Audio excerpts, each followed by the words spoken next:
Okay, so we just always start from right about now, and thank you very much for agreeing to do a free press interview. We've got a wonderful crew that we've sort of assembled across the universe of people who contribute daily to a dialogue of getting truth out on Twitter. That's our best tool that we're using right now. We're focusing on additional tools, but right now this is what we've got. So thank you. Please give me your name.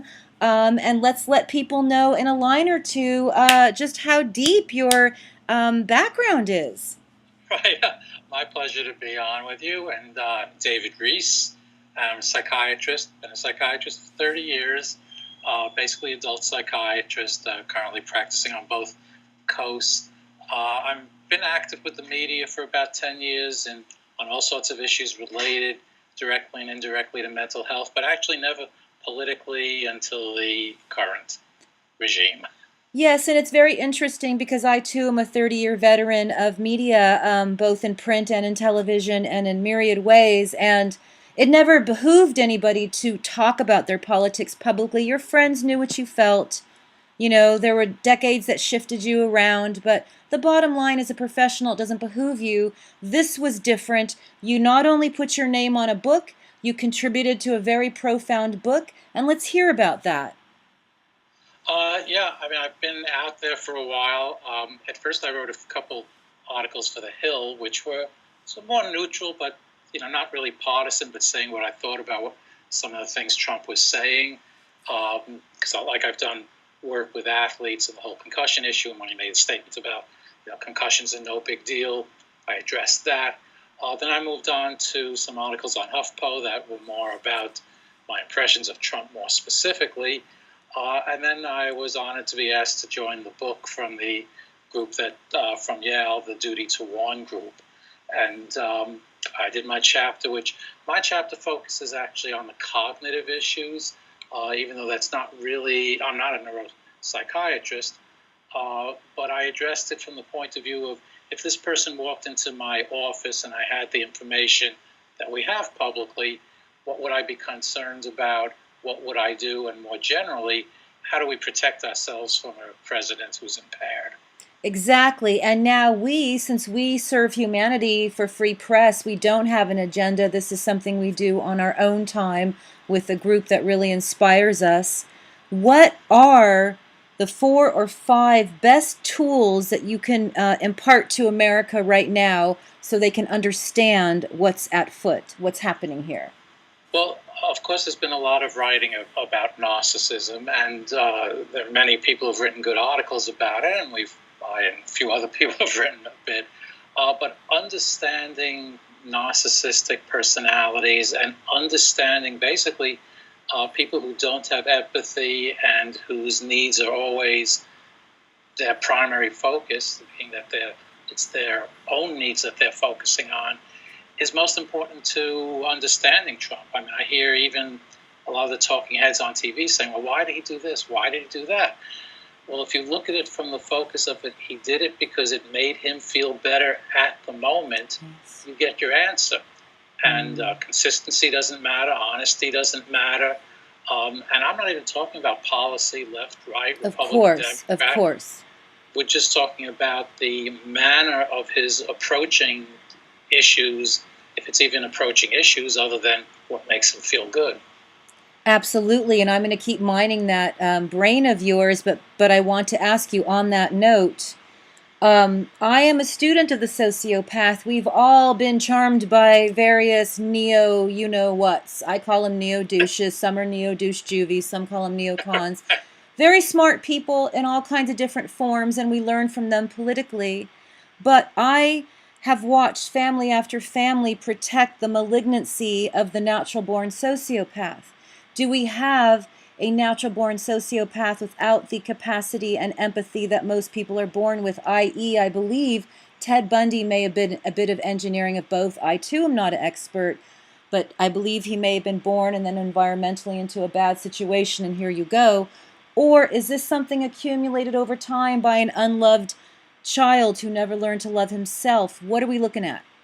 Well, actually, I try to stay away from looking at etiology or what caused it, because I really haven't interviewed him in depth. And the information we have about his family is what's in the public, which may or Right. may not be accurate. Sure. So I'm more interested, and I feel it's more of my duty to inform about what we're seeing is so consistent that whether it was inborn, and I think there's some evidence of some traits that he has that may well be neurologically based, or whether it was acquired or a psychological issue, the bottom line is the final product is what you see is what you get, and it ain't going to change, and it's not very pretty.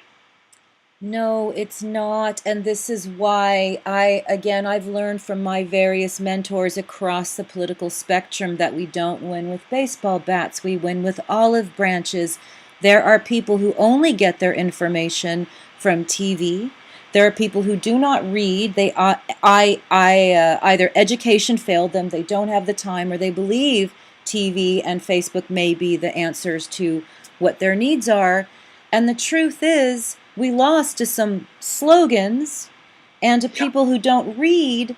So how can we invite them to this table and say, we have information here, we're not condemning anybody, but we believe that there has been, some serious, there's serious dangers.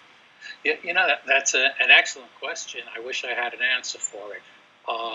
The media has changed so much with the electronic media, with social media, that it's hard to walk this back. People are so hooked into whether it be cable networks, whether it be social media, that to try to tell people, well, you really should read other sources, you should really look at other channels.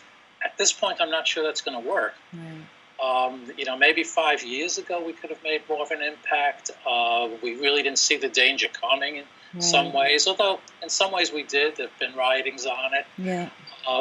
But I'm afraid that we're going to have to hit bottom, that until people, just like, with an alcoholic in AA, until people realize, this is so screwed up that I'm really suffering, they're really not going to turn around and look and say, well, what do I need to do differently? That's absolutely correct. And let's tell America your area of profound expertise. And then let's tell America what that expertise leads us to understand. Sure. My specialty, really, as long as I've been in practice, which, as I say, is over 30 years, is in what I say is personality structure, personality dynamics. Because when you deal with psychiatric problems or mental illness, have to be careful, and this is one of the things that gets confused these days, between acute symptoms like anxiety, depression, or psychosis, as opposed to who someone is, what their personality is like. And of course, we all have personalities, we all have quirks, none of us are perfect, and there is definitely a gray area and a spectrum between what's a normal quirk and what's a personality disorder, or what is so dysfunctional that we put a diagnosis on it. So when I'm in the office, I'm not really looking so much at the diagnosis as much as how are these traits, behaviors, ways of looking at the world impacting this person's life, being it how they function at home, how they function in relationships, how they function at work. And I would say the same thing in terms of what we're looking at in Trump is it really doesn't matter whether you call him a narcissist or a sociopath or say, well, Axis 2 or personality disorder really isn't a mental illness. The thing is we have a pattern of behavior that is so extensive and so dysfunctional and disruptive that it's clear that it's dangerous in someone who's holding the power he has right now. And what my expertise is really is, on one hand, would be treatment, which I have no intention of treating him, not that he'd ever come to me. You never know. If it's good TV, you never know. If he decides it's good television. On the other hand, in understanding some of why this may or may not change, and in his case, why the odds are that it will not change, and why, in fact, we can probably expect it to get worse. I thank you so much for your time, and I want to ask you, is there anything that you can advise Americans to do? I know you said you can't advise on policy. That's not your expertise. You can't tell us what steps to take.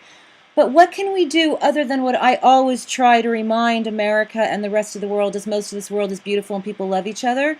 We tend to see we tend to see the hateful because ratings tend to be better over there, but it's not a true reflection of our world, and yet it does metastasize if that's all we see. What can you tell Americans to do? Uh, Basically, in general, two areas. One is self-care, which is take care of yourself. This is stressful. No matter which side you're on, it's stressful. And it's easy to get lost in it. It's easy to let, whether it be anger or fear, run away. So take care of yourself. The other thing is stay focused on reality. If things don't make sense, stand back, look for other sources, question everyone, question yourself. The most dangerous thing is what's called gaslighting, is where you're led to believe that you're so screwed up or you're so crazy you have to blindly trust someone else. That shouldn't be Trump, that shouldn't be me, that shouldn't be anyone. You have to make your own decisions based on as much information as you can get. I'm so grateful to you. I realized it was gaslighting on a plane weeks or a month before Teen Vogue came out with their article, which I think really put it out into the universe.